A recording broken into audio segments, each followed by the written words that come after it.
नजर में शक है क्या? तो अब आप लोगों को आपके सामने क्योंकि हमने अपने जमीन को गिरवी नहीं रखा, हम लड़ना चाहते हैं। और अब ये भी जानते हैं ये पिता कौन है, और हम ये भी जानते हैं कि बाबा साहब अम्बेडकर ने तब उनसे हारने वाली, मानव तब उनसे हारने वाली। आज तो फिर भी हमने बहुत कुछ है। आज तो हमने मेरे बराबर के भाई हैं तो मेरे साथ कंधे से कंधा मिलाकर लड़ेंगे। आप झुकने वाले नहीं, हम हमेशा लड़ते रहेंगे सदियों सदियों, लेकिन अब लड़ाई आर पार की है। हमें आवाज आ रही, थोड़ा सा और बढ़ाओ, थोड़ा गूंज रही है तो खराब हो।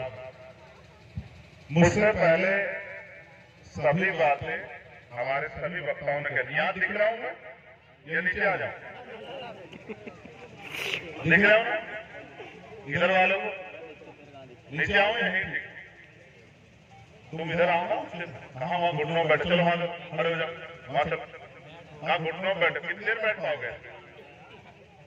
त्याग देखो, बिना त्याग समर्पण के कुछ नहीं होता। तैयार हो जाओ, जंग है जंग, इसको जीतनी है और किसी के भरोसे नहीं, दूसरे के भरोसे हत्या जाती है, दूसरों के कंधों पे, अपने भरोसे लड़नी।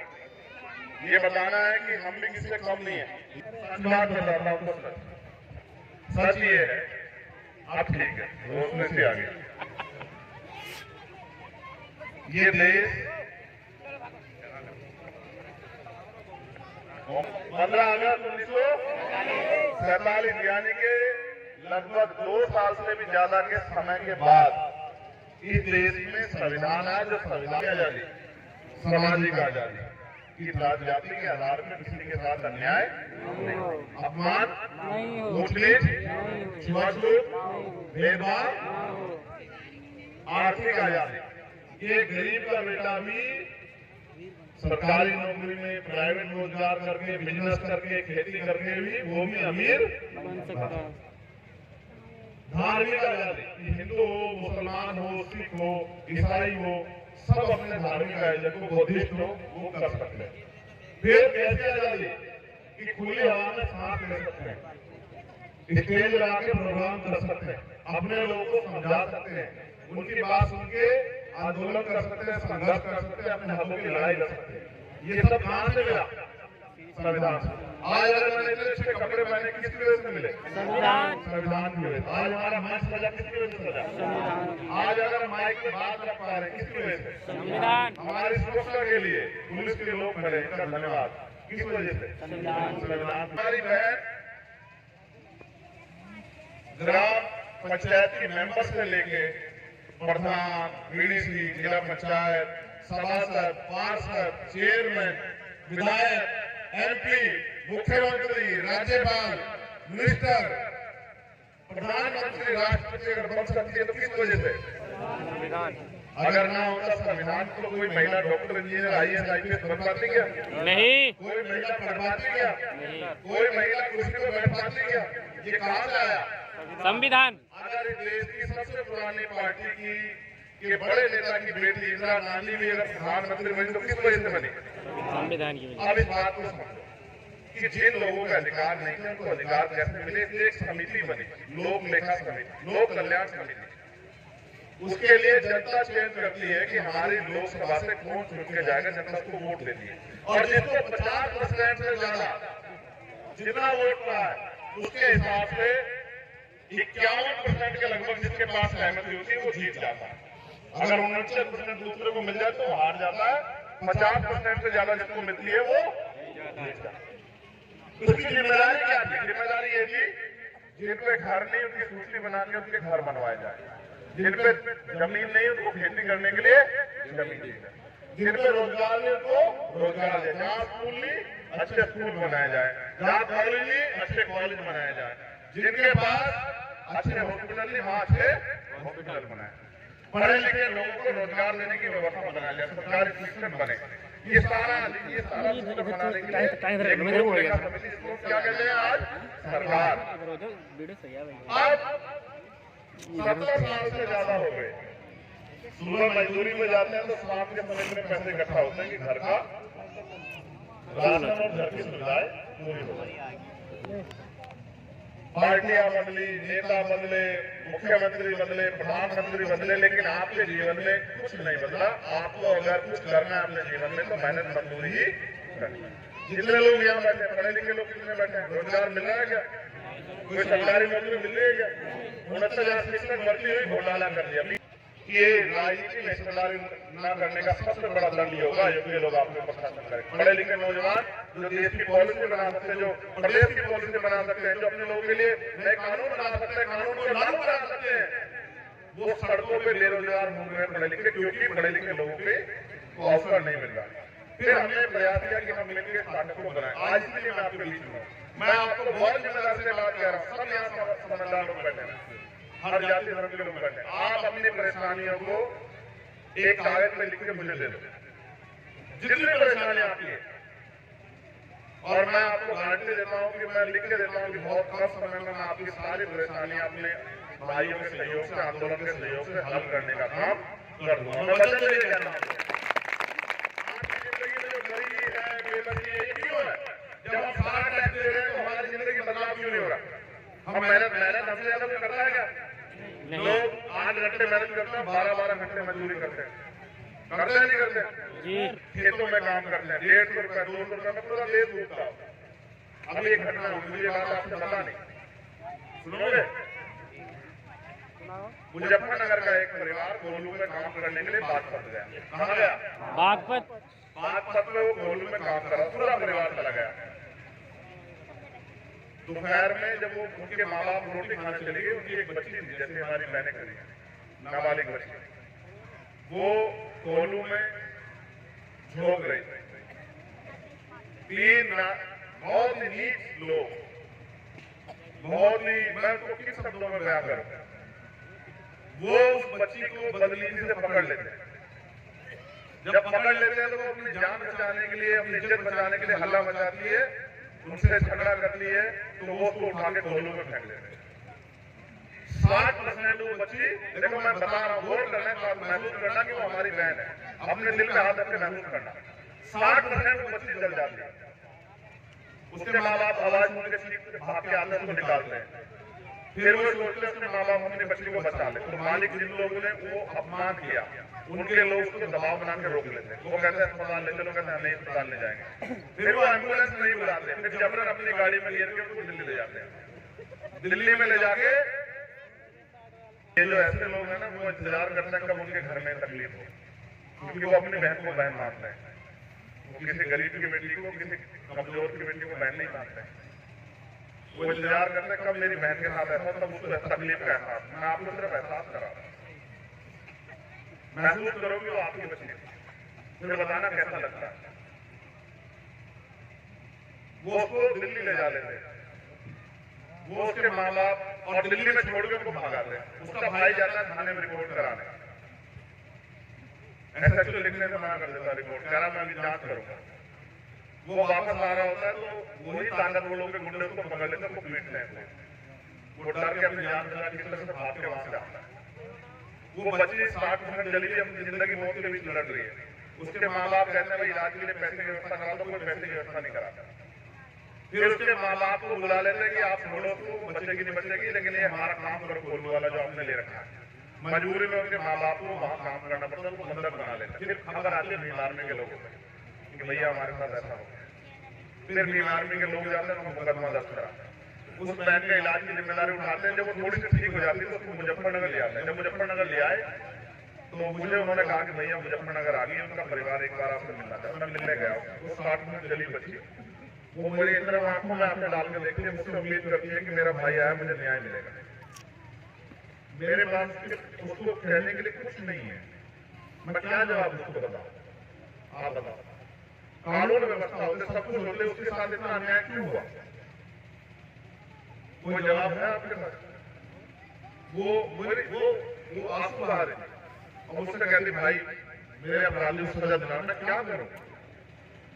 सजा दिलाने की ताकत तो सरकार के हाथ में। सरकार तो इतनी नालायक है, किसी बहन बेटी के अपमान को समझ ही नहीं है। क्या गरीब की बेटी की जिंदगी रहती है? वो परिवार से जब मैंने बात में मैंने पूछा कि भाई आप लोग यहाँ क्यों कर रहे थे, तो कहा कि भाई पेट पालना हमने ठेका लिया था। तो मैंने कहा कि बताओ कितने घंटे काम करते हो? 24 घंटे। बोलो तो 24 घंटे चल रहा है। तो मैंने कहा कैसे करते हो? रात 12 बजे तक ये बच्चियां जलाती है, 12 बजे के बाद रात के बाद हम जलाते हैं, 8 बजे से ये जलाती है। तो मैंने कितने पैसे मिल जाते हैं एक आदमी को? कहा 140, 50, 160 रुपए तक एक आदमी को पड़ जाते हैं। इसलिए मैंने कहा कि 12 घंटे से ज्यादा काम करने में आप इस जिंदगी को जिंदगी समझते हो यार। सुनो, अमीर का कुत्ता एसी की गाड़ी में घूमता है। अमीर के कुत्तों के लिए सर्दियों में गर्म हीटर लगता है, गर्मियों में एसी, और बढ़िया बेड में सोता है बेड। अपनी जिंदगी और उनकी जिंदगी में फर्क देखो। इस देश में अमीर अमीर होता जा रहा है, गरीब गरीब, और कुछ पूछने वाला नहीं। मैंने बात आपको इसलिए बताई कि अगर हम ताकत में होते तो सच्चों का ऐसा इलाज करता कि कई पीढ़ियां याद रखती कि कैसे किसी गरीब के साथ न्याय किया जाए।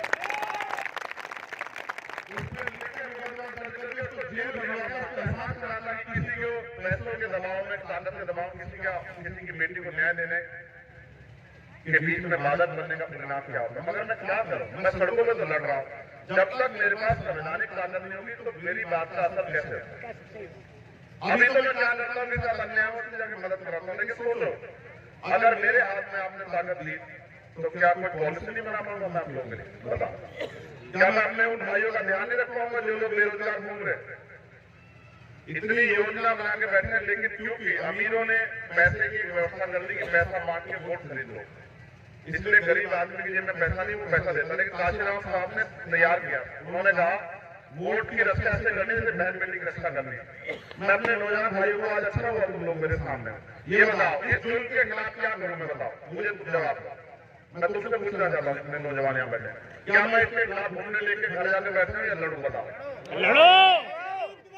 तो मुझे सोच भी खिलाओ, बिल्कुल ताकतवर नहीं होगा, लेकिन अगर तुम मुझे वोट दोगे तो मेरा शरीर भले इतने किलो का रहे तो मैं इतना ताकतवर हो जाऊंगा कि एक भी आंख आपके खिलाफ, एक भी अन्याय अपनी बहन बेटी के खिलाफ, एक भी अन्याय किसी गरीब के खिलाफ नहीं होगा।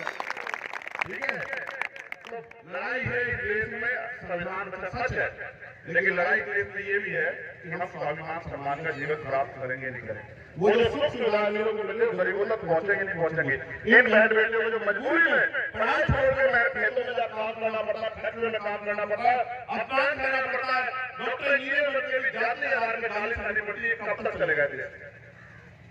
अमीर बदलना नहीं चाहते और आप ये सोच के बैठे हो कि कोई मसीहा के बदले। कोई मसीहा नहीं आता है, मसीहा कोई पैदा नहीं होता है। मसीहा तो आप लोग अपनी मेहनत से, आपकी जिम्मेदारी लेके आप ही मसीहा बन सकते हो। मेरे हाथ में क्या है? जब तक आप मुझे ताकत दोगे तब मैं क्या करूंगा? बताओ, सही बात है, आप ही बताओ मैं कर क्या सकता हूँ।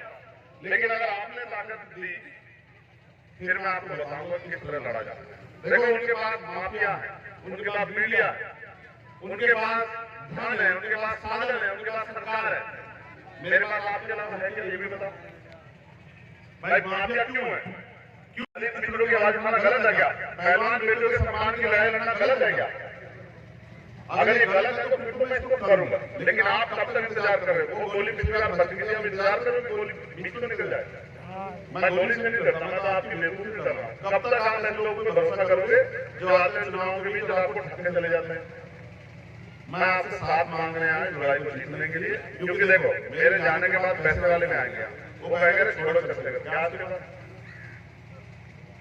पैसे लो और हमारे साथ चलो। ये पैसे नहीं है, ये आपके महापुरुषों का जो अधिकार आपको दिया गया उसके द्वारा कुर्बानी देकर वो खरीदने का इंतजाम। कब तक बिकते रहोगे? बिकने वाले को क्या कहते हैं बताओ? तो फिर स्वाभिमान कहते हैं। इसलिए मैं आपसे कहना चाहता हूँ ये लड़ाई हमें लड़नी है, और मैं अपनी माँ बहनों को भी कहना चाहता हूँ कब तक इस गरीबी बेबसी की जिंदगी में जीती रहोगे? क्यों इसका इंतजाम नहीं करते कि आपकी लड़ाई लड़ने वाला कोई खड़ा हो जाए? आप नहीं जानते मेरी ताकत को? क्या मैं केंद्र की सरकार को हिला नहीं सकता? बताओ जितने लोग यहाँ बैठे जानते हैं? हिला सकते हो जब दिल्ली में गवर्नमेंट टूटा था हिलाई नहीं बताओ? बिल्कुल। 2 साल 3 साल में मेरा पासपोर्ट पड़ा हुआ है, सरकार ने पाबंदी लगाई, मुझे हार्वर्ड यूनिवर्सिटी से बुलाया गया, आप आगे स्पीच करो, जाने नहीं दिया। मुझे यूएन में बुलाया गया, जाने नहीं दिया। मुझे टाइम मैगजीन वालों ने बुलाया, जाने नहीं दिया। मैं क्या करूँ वहां जाके? असल समस्या तो यहाँ मैंने वो जीवन भी इसलिए छोड़ा ये लड़ाई लड़ी। आज का नेता तो भाई एक मुकदमा लगता है, नेताजी आज पर क्यों लड़ रहे हैं उनके खिलाफ? पता है जंग जीत के अपनी ताकत बनानी, क्योंकि जब तक हम पे ताकत नहीं होगी हम उसका मुकाबला नहीं करेंगे। वो झूठे मुकदमे लगाएंगे, जेल करेंगे, तमाम तरह मुसीबतें पैदा करेंगे, लेकिन उससे डरना नहीं। क्या डरोगे उससे? नहीं। तो इस लड़ाई में बताओ कितने लोग साथ दोगे? हाथ खड़ा करो। मैं ईवीएम का भी इलाज करने के तुम अपनी ताकत को पहचान ना। अभी एक आंदोलन तो है कल, अब पता नहीं उनको परमिशन मिलेगी नहीं मिलेगी, लेकिन जब आजाद समाज पार्टी बिहार में आंदोलन करेगी तो प्रधानमंत्री जी को पता होगा। एनआरसी का आंदोलन किया था ना, तो प्रधानमंत्री ने अगले दिन स्पीच दी थी कि भाई कुछ हमारे दलित नेता भी गुमराह हो गए। गुमराह नहीं, वो वकील है। हम जानते हैं प्रधानमंत्री जी क्या करते हैं। और वो कहाँ है हमारा चुनाव नेता?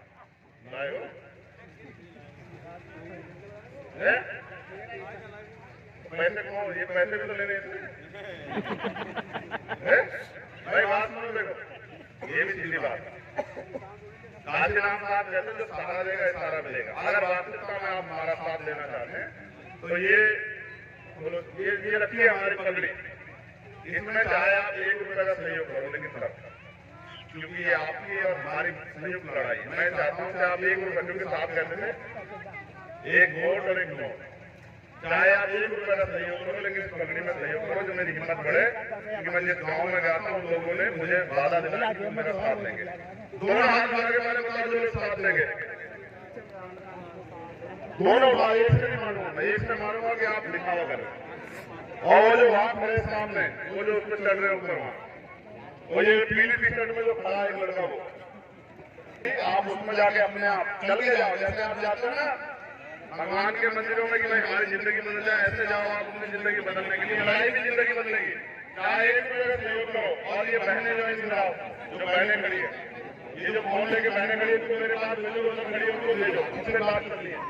चलो आगे बढ़ो, हिम्मत करके आगे बढ़ो, तुम आगे बढ़ो, मैं बहनों से बात करूंगा।